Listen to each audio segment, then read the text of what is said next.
जय जोहार। अपन देखा तो न्यूज प्लस 21। मैं हूं अपन के संग ललिता चक्रधारी। चलो एक नजर डालथन बिहनिया के खबर में। पीएल पुनिया के छत्तीसगढ़ ले छुट्टी कुमारी शैलजा प्रदेश कांग्रेस के नवा प्रभारी।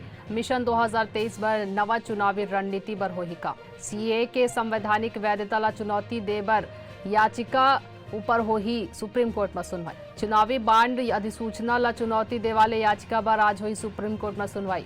तृणमूल प्रवक्ता ला गुजरात पुलिस हा अरेस्ट करेन पार्टी बोलिन मोरबी हादसा ऊपर ट्वीट के बदला। बाबरी के बरसी बर अयोध्या में हाई अलर्ट। मथुरा में धारा 144 लागू।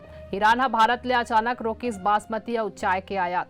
केरल सहकारी बैंक के एजेंट के 30.70 करोड़ रुपए के संपत्ति कुर्क। ईडी हा करेन कार्रवाई। कोलकाता में टीएमसी के राष्ट्रीय प्रवक्ता साकेत गोखले ला गुजरात पुलिस हा करेन गिरफ्तार। तमिलनाडु में भारी बारिश के चेतावनी के बाद प्रदेश के कुछ हिस्सन में एनडीआरएफ के 6 टीम तैनात। राजस्थान के झालवाड़ ले होके गुजरात है राहुल गांधी के भारत जोड़ो यात्रा।